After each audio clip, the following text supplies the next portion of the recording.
Cisco Bus Station, tabi ng Baliwag Transit. Ayun, Gimba oh. Sakyan namin.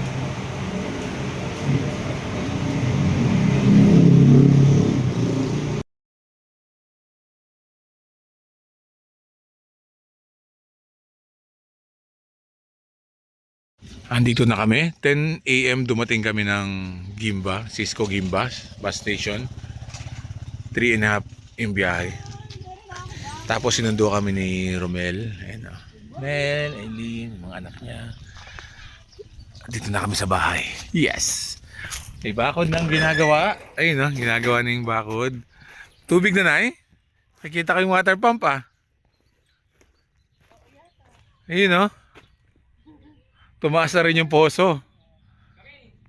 Nice.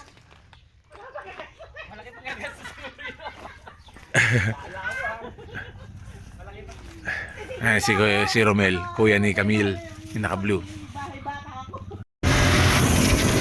Riding in tandem.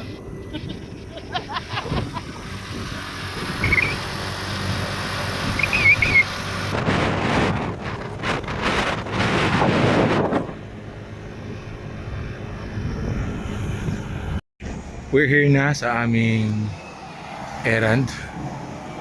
Exit, yun ang entrance yan. Anyway, bili kami ng tornilyo, magpapapalit kami ng mga tubo na binigay nilang mali. Tapos, ang ganitong jacket na to, pasok na pasok yung hangin pag nagmumotor ka, pero yung init na prevent niya pumasok sa balat mo. Ang ganda na, nagiging presko yung pagmumotor mo. Anyway, let's go. Kapalit ng mga tubo, tatlong ganito. Kasi wala kang screw? Wala po. Friendship Supermarket. Pwede pala kami dito mag grocery. Naisip namin SM Cabanatuan lang or online na lang eh. Pero pwede naman pala dito, mga madalian. Malaki. So confirmed from Friendship Supermarket or sa town, Muñoz Town proper, 8.1 kilometers hanggang dito sa bahay.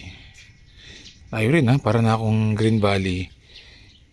Lagpas pa ng SM to. So, parang Green Valley hanggang Leonard Wood na siguro.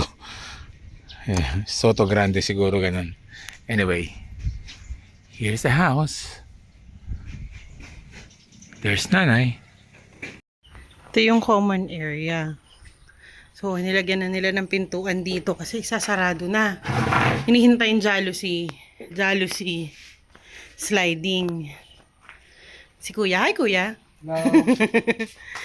Ito yung CR. Yan yung 66 pesos con tiles. Tapos, ito yung classroom ni Howie. Ayan, tambakan pa. Nandyan pa yung mga tambakan. Classroom ni Shello. Ayan. Classroom namin.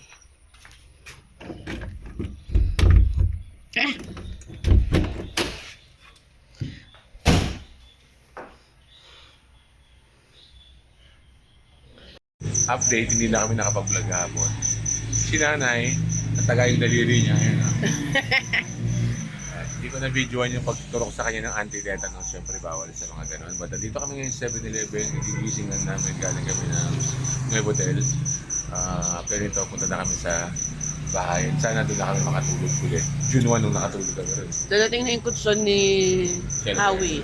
Ni Shello. Ayun. So, hopefully magkasa kami doon. Ito kami kakape, noodles, and then yung LE bread. Alright.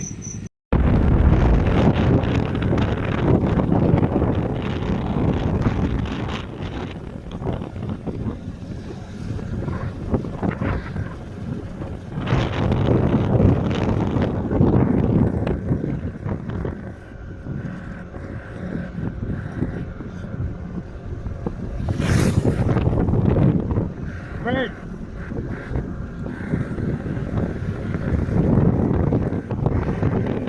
So, andito tayo sa Intay Milencio National High School. Tumigil kami ni nanay kasi may libing. Ang haba nung parada. So, mabagal ang init. Dito muna kami. Pinayagan kami ni Sir Tumambay. Intay Milencio National High School. Electric mic. Again, ang ganda ng suot namin ni nanay. Ang comfy na, nay. Yes. Nung nilamig ka kanina madaling araw, tinulungan kang ano, Tinulungan akong mainitan, hindi. Hindi masyado. hindi masyado. Hindi masyado. Pero maganda siya sa init. Kasi, Pag motor, no? Pasok na pasok yung hangin. hindi mahapde. Oo. Pumapasok yung hangin sa balat mo. Tapos yung Hindi hangin. katulad yung regular jacket na suot mo. Na parang ino-oven ka na sa loob. Oo. Ito hindi pasok yung hangin, flowing talaga siya. Tapos yung init. Hindi mahapdi sa balat. Ganda. Tapos covered hanggang mukha. Ang ganda. Sige nga. Ganon. So, papasok mo lang yung buhok mo. Yun. Yun, no? See? Check, Mata lang. check the link. Mag-shades ka na lang, no? Oo, mag-shades ka na lang. Tapos kahapon, kasi yung eyeglasses ko, ano siya nung, alam mo yung filter ng UV light, tapos nag-black siyang ganun. So, trinay ko, binilad ko sa araw, ipinatong ko to. In fairness, hindi nangitim yung salamin ko. It only means, kahit pa paano, may protection talaga siya, or may UV protection talaga. Yun lang. Pretty. Sana ako madula.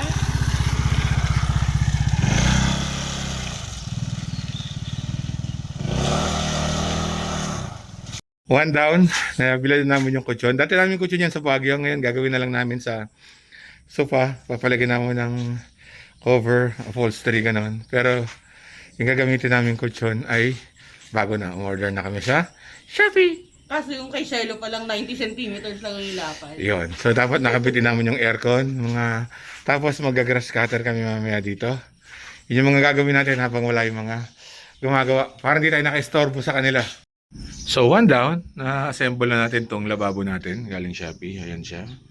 So, nakalagay sa picture is dito dapat yung ilalim ng mga tubo na yan. Pero we decided na doon na lang ilagay. Para makapagpatong tayo ng mga kaldero dito. And then doon pwede pang LPG or kung anumang matangkad na bagay. Diba? Alright. Pansamantala lang to dahil yung kitchen namin, yung phase 2 yun.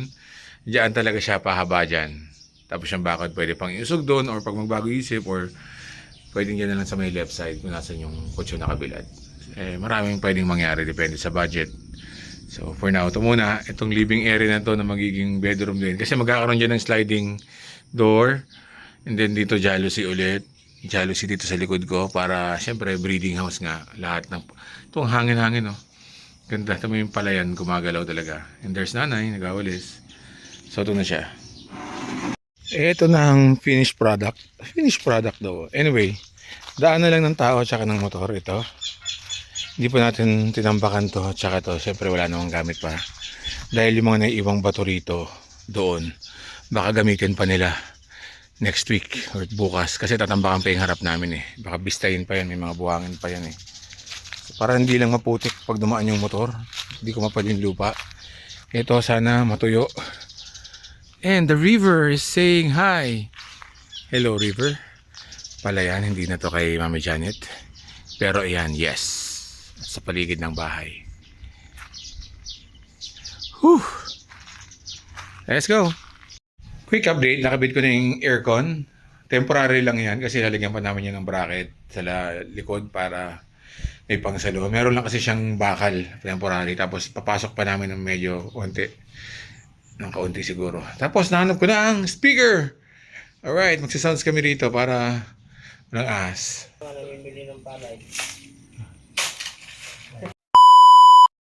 Electric ba namin na naka-charge sa solar power. Powered by solar. Ito yung mga ilaw namin. Kakabit ko yung dalawa dyan mamaya. And then, sa kabilang bakod yung dalawa pa. Kasi ang daming gamang-gamang paggabi. And then, itong tubig namin. Naayos na. Grabe, lakas ng hangin kanina pa. Hindi ko napuwi pa ako. Ang dami nang nilipad doon yung mga sako na yan. Nilipad. Yun na, sinet up ko na yung ilaw na yan. Ito, mga solar lights. Kasi pa rin sa bitabat na isa rito. Kasi nga maraming gumagawa yun. Para walang pumasok sa kwarto. And then, naman yung ilaw namin. Umaagos na tubig. May current na. Kanina wala eh. Ito na yung update. Nilalagyan na ng pader ng hallway. Then screen yung taas. Then sliding door to. Sana totoo na sa Merkulis matapos. Jealousy window. Breeding house.